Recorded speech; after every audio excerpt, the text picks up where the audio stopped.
ገባቸዋል ነገር ግን ይህ በተገቢ ሁኔታ እየተፈጸመ አይደለም የሚልም መረጃ እንደዚሁ አለ። የግብአት ችግሮችም እንደዚሁ አሉ። በተለይ የሀገር ውስጥ ከዋጋም አንፃር ከጥራትም አንፃር በጣም አነስተኛ ነው ተብሎም የቀረበበት ሁኔታ አለ። የገበያ ስርዓቱም ከመመራት አንፃር በተለይ እንደ ሚዲያው በተለይ የኛን ተቋም ጨምሮ ማለት ነው ሚዲያው በተለይ ከማስተዋወቅ አንፃር ለውጪ ወይም ከውጪ ለሚገቡ ምርቶች ነው የበለጠ ትኩረት የሚሰጠው። ይህ መቀየርም አለበት የሚሉ ጥናት በርካታ በዝርዝር ነው ጥናቶች የተጠኑት።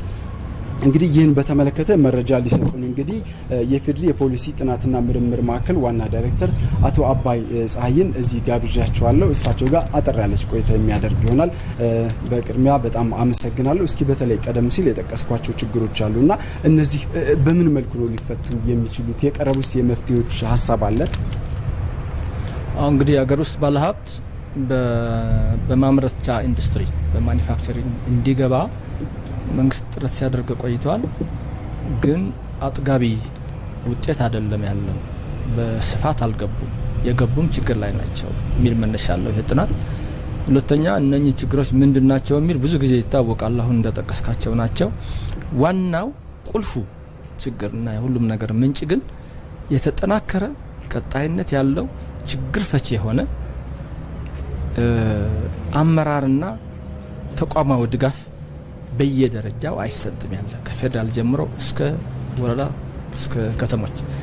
ስለዚህ በቂ ድጋፍ ችግር ፈቺ ድጋፍ ከዚህ ችግር የሚያወጣቸውና ወደዚህ ንግባ የሚል ውሳኔ እንዲወስኑ ከገቡም በኋላ ስኬታማ የሆኑ እንዲሄዱ የሚያደርግ አይነት የመንግስት ድጋፍ አፈጻጸም ላይ ችግር አለ።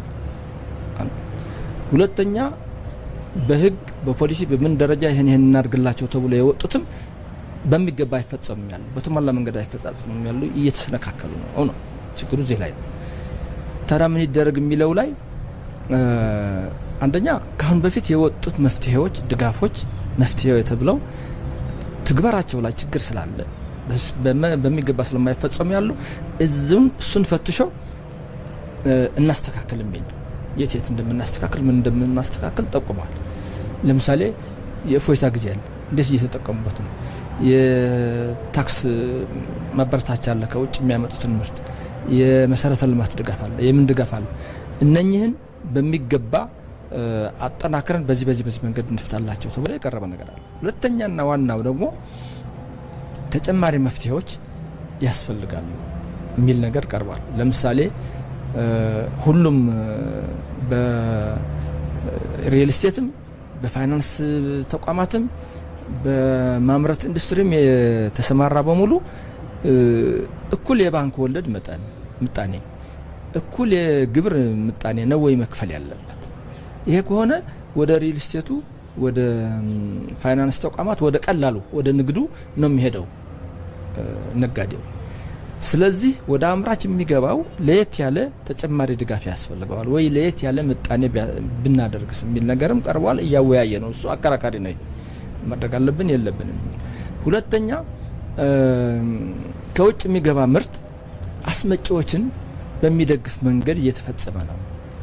እዚህ የሚመረቱ ምርቶች ጥራታቸውና ተወዳዳሪ ዋጋም እንዳላቸው ተረጋግጦ ሲያበቃ